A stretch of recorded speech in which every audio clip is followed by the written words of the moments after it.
Espera aí, deixa eu ver se eu entendi. Você voltou mais uma vez aqui no canal do Developer Deck 101 e ainda não se inscreveu no canal? Não esqueça de fazer isso, clicar ali no sininho para você receber as notificações cada vez que eu posto um novo vídeo. E, obviamente, se você puder me ajudar e apoiar o canal, deixa seu like, deixa seu comentário, mas vamos lá para o vídeo.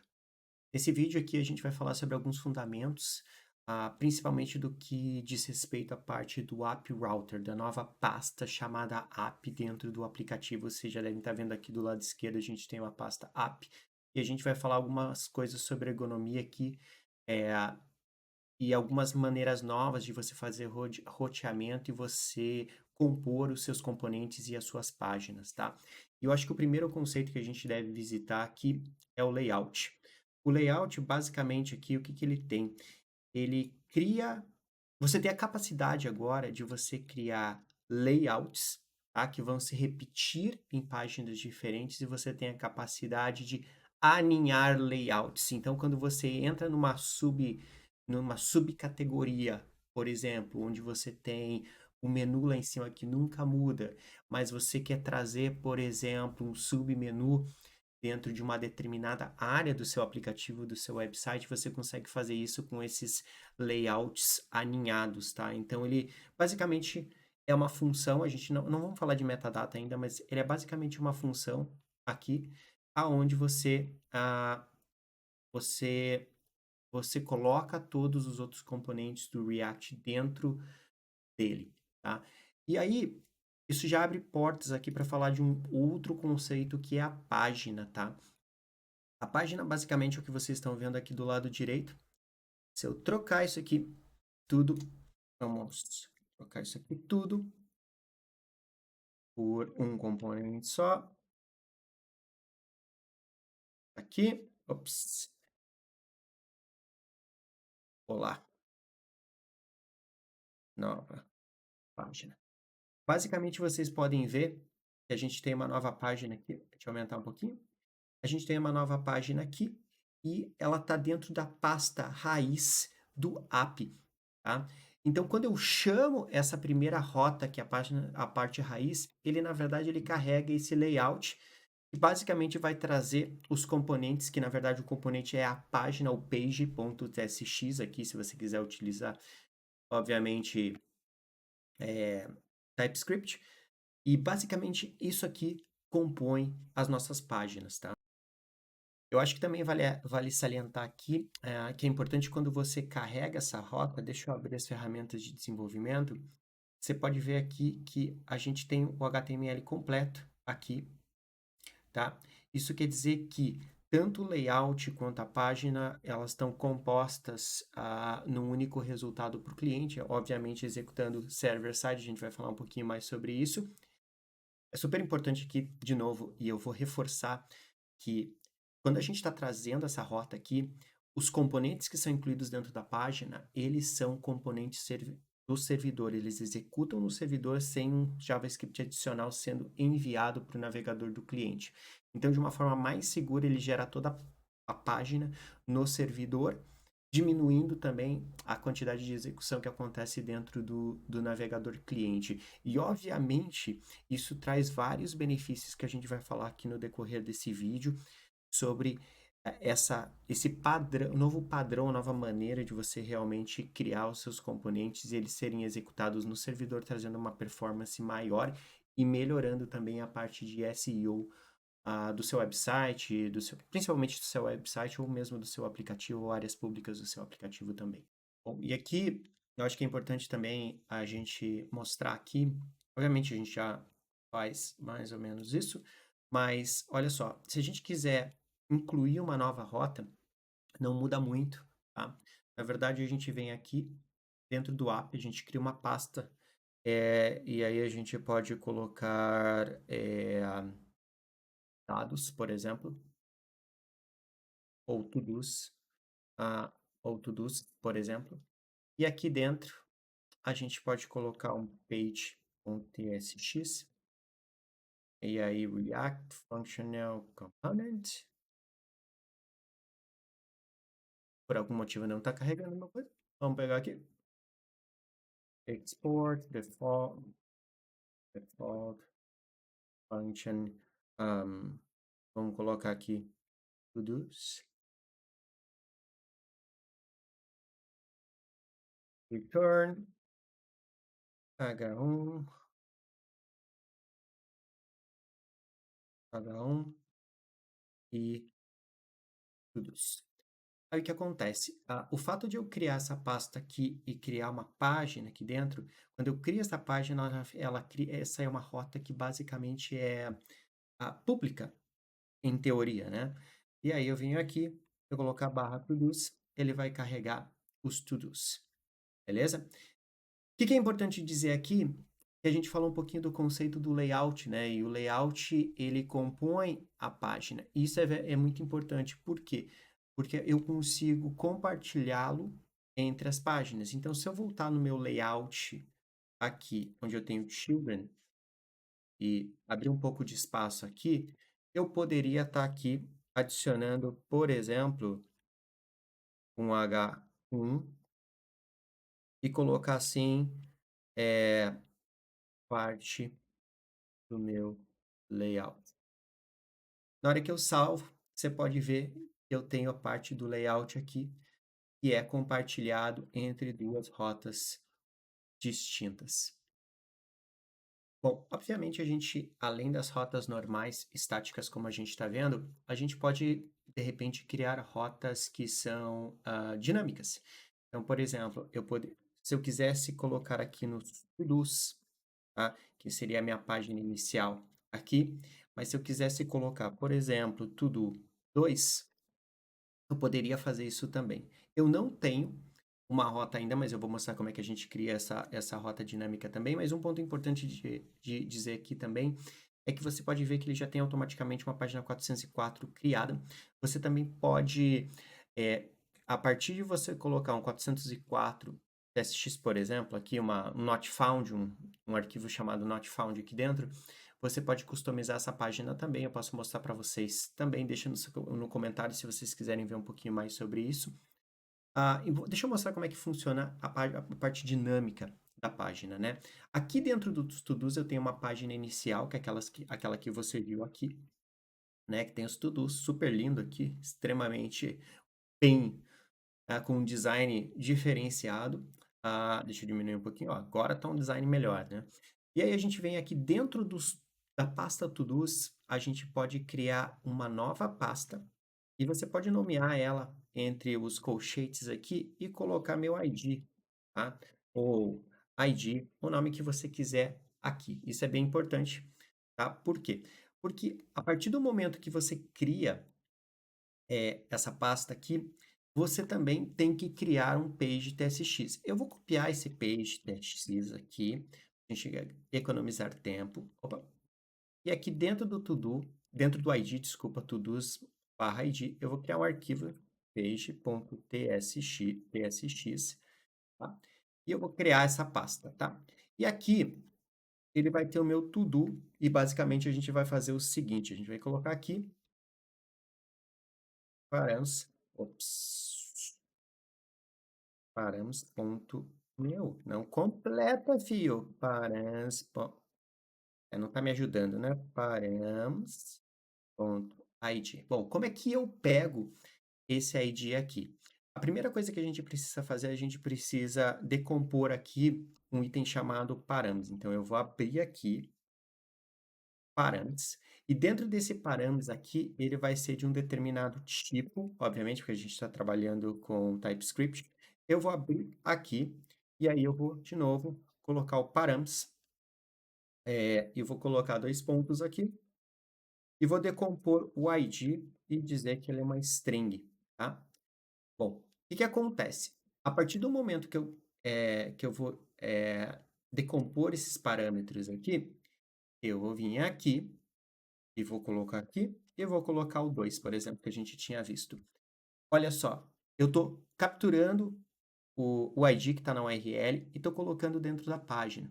Basicamente assim, decompondo, né, os meus parâmetros que estão dentro da função aqui, tá? Estou tipificando ela, etc, blá, blá, blá. Aqui, vou até abrir um pouquinho mais para vocês poderem ver melhor aqui. E esse é basicamente a maneira que a gente faz para ter, rotas dinâmicas, tá? A gente obviamente consegue criar outras, rotas também estáticas dessa mesma maneira como a gente costumava utilizar com static parameters, mas a gente vai ver um pouco disso mais para frente. E se vocês quiserem mais detalhes, também deixa no comentário aqui e a gente pode fazer junto. Outra coisa que você pode querer saber é o seguinte: como que eu faço para, por exemplo, vir aqui, ó, e adicionar, um filtro como adicional aqui. Você pode vir aqui também, ó, e desconstruir o search params, e aí você vem aqui, coloca search, vou colocar search params, tá? Ah, e aí você pode ter filtro, ah, filtro, tá? E aí vai ser uma string.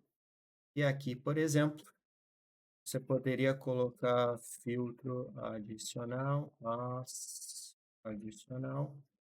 ah, e aí você vai colocar search params.filtro, e uma vez que você coloca ele aqui, tem o filtro adicional de teste, na URL.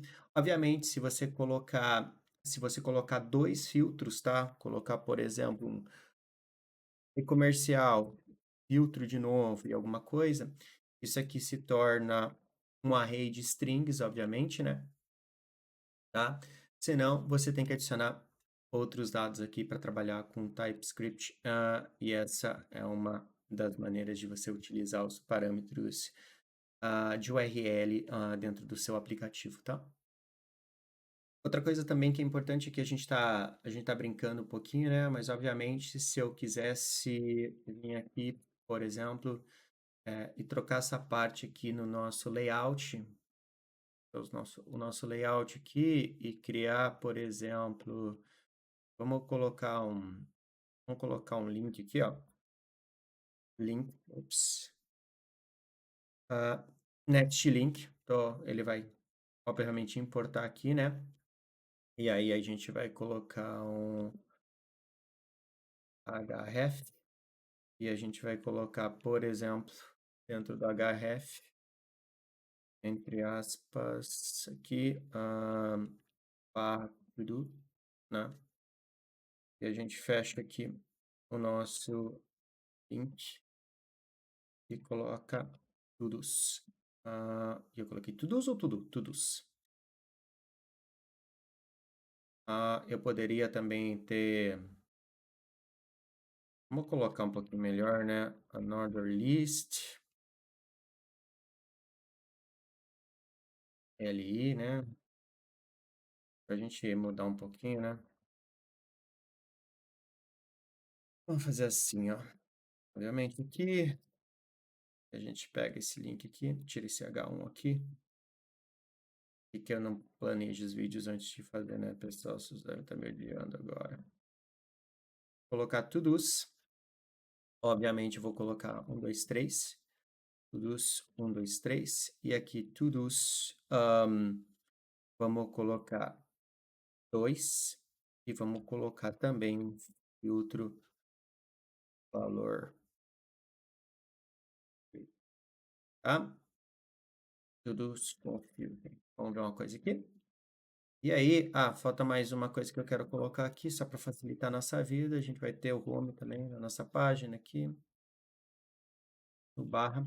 Então, aqui, ó, pessoal, e aqui, então eu tenho o home, eu tenho a página dos to-dos, eu tenho tudo 1, 2, 3 sem filtro adicional e um tudo com filtro adicional. Aqui o menu super legal, mas eu estou deixando isso bem simples aqui, mais para vocês entenderem os conceitos. Bom, agora falando de um pouco mais de algumas inovações bacanas, né? Como a gente estava falando, deixa eu fechar todas essas páginas aqui. Deixa eu voltar aqui só para os meus to-dos. Todos os componentes aqui, se você não disser o contrário, eles vão ser componentes servidores, né? Isso faz com que a gente tenha algumas oportunidades aqui, até quando a gente está fazendo o fetch, né, a busca de dados externos. Então, por exemplo, se eu vim aqui no Page To Do, Page, não no ID, eu tenho a possibilidade de fazer isso. Por quê? Porque é um componente servidor. Eu sei que a gente tem o Get Static Properties, Get Server Side Properties, etc., mas você não precisa disso quando a gente está usando o diretório do app ah, que a gente tem aqui. Porque uma vez que eu coloco como ele vai rodar no servidor e eu posso colocar async, eu posso colocar todos, é, data, por exemplo, e eu posso fazer isso, await, fetch, e vamos pegar uma URL aqui, JSON placeholder, vamos ver aqui, JSON placeholder, todos. A gente tem a possibilidade de fazer isso, né? E aí, obviamente, a gente pode colocar const todos, data.json. E, obviamente, eu queria mostrar mais uma coisa para vocês, console.log, uh, todos. E aí, eu vou voltar aqui para a página, vou salvar aqui, né? Olha só, pessoal.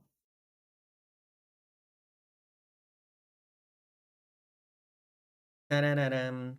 Vocês estão vendo uma coisa muito louca? O que vocês estão vendo aqui é que ele está no console e não no nosso console do navegador.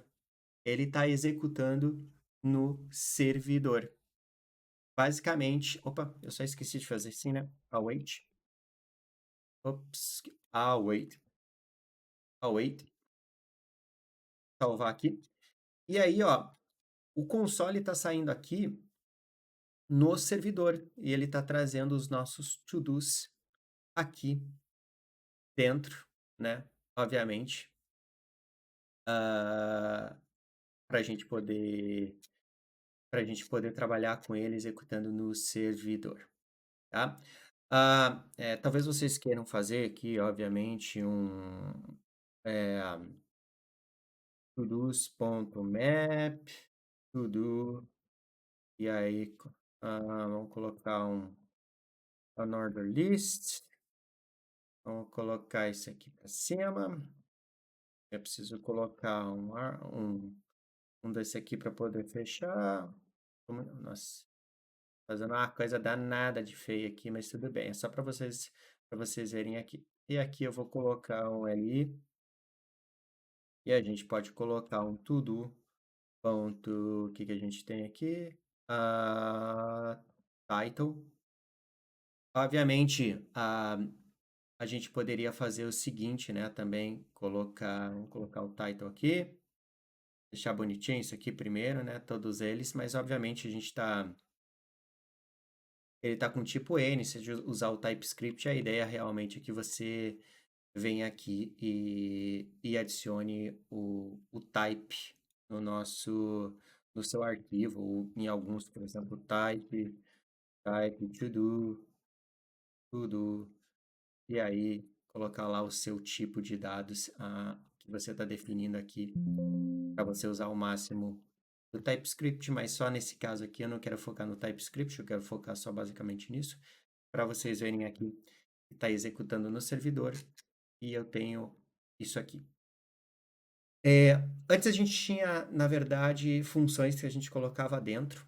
Vocês podem também, obviamente, criar uma função, por exemplo, const get data async function, na verdade, então, colocar, por exemplo, const get data, isso aqui é uma async function, e aí, obviamente, você trazer isso aqui para dentro também, return todos, né? E aqui você pode vir aqui, const, vamos colocar todos igual await,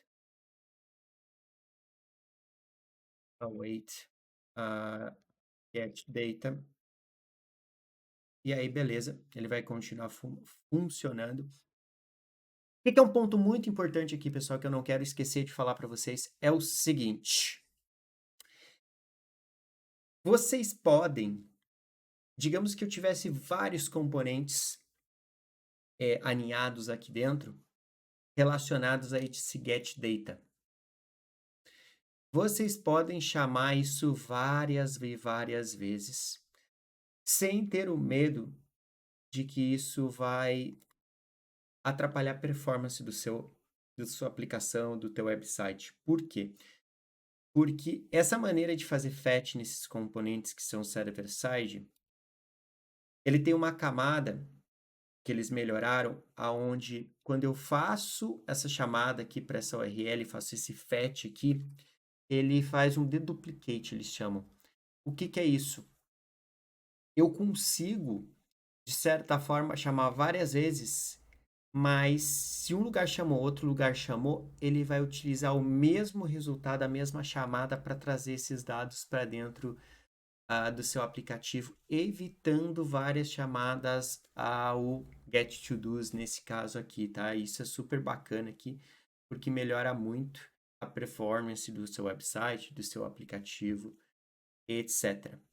E já vamos falar um pouquinho mais sobre isso também, porque na verdade você passa alguns parâmetros adicionais aqui no fetch também, se você quiser mudar esse comportamento, porque antes a gente tinha que pegar um componente específico e dizer que ele é estático, não estático, etc.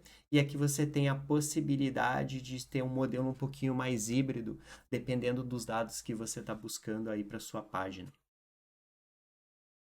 Bom, eu poupei vocês rapidamente aqui, eu fiz só uma modificação aqui. Eu criei o tipo to-do com user ID, ID title completed aqui. Tá basicamente referenciando os dados que estão voltando para ele. Usei o tipo to-do aqui também, né? Para retornar. E é isso. Só para facilitar aqui, ter o autocomplete e etc. aqui, onde eu tenho título, etc. Beleza, pessoal? Só para acertar aqui. Bom, eu falei um pouco.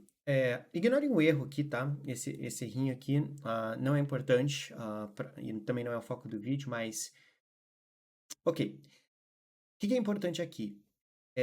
Talvez, se você já tem um pouco de conhecimento em Next.js, você já deve estar se perguntando aqui, tá, mas isso aqui vai ser executado todas as vezes? Não. Por padrão, desculpa, isso aqui vai ser executado todas as vezes que eu carregar a página, etc. Não, na verdade, na hora que você exportar seu aplicativo, ela vai gerar um conteúdo estático para você. Mas, se você quiser que esse conteúdo seja mais dinâmico, obviamente a gente pode estender o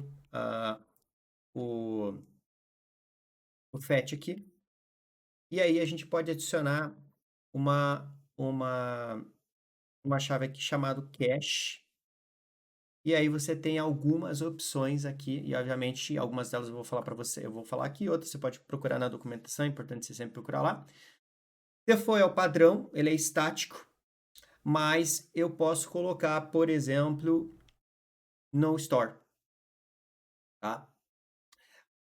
E aí o no store faz com que cada vez que eu chame essa funcionalidade, eu vá cair lá na API e requisitar a chamada de API todo tempo, a partir do momento que eu gerei um build da aplicação. E também tem outra opção aqui, que acho que é revalidate. Deixa eu olhar na documentação. Rapidinho, Revalidating data. Ok, na verdade assim, só estava errando aqui, na verdade assim, você abre, estende, e aí você tem uma opção chamada Next, e aí você bota 2 pontos, revalidate, e aqui você coloca o número de segundos, por exemplo, e cada vez que eu fizer uma chamada, ele vai esperar até 60 segundos para eu realmente voltar a realmente fazer a chamada no endpoint lá do outro lado. e trazer os dados novos. Então, essa é um pouquinho da maneira que você pode trabalhar com as chamadas API aqui, utilizando cache ou sem cache, ou revalidando de tempo em tempo para garantir que você faça talvez um carregamento on demand ou algo do tipo para coisas que acabam sendo atualizadas com mais frequência. Bom, pessoal, esse era o vídeo que eu fiz hoje. Eu queria agradecer aí para quem está assistindo. Mais uma vez, eu peço para você não esquecer de se inscrever, deixar o seu like, fazer qualquer comentário para um outro tema que você gostaria que eu abordasse, sobre Next.js ou qualquer outro tema. E tamo junto, espero para o próximo vídeo. Um abraço.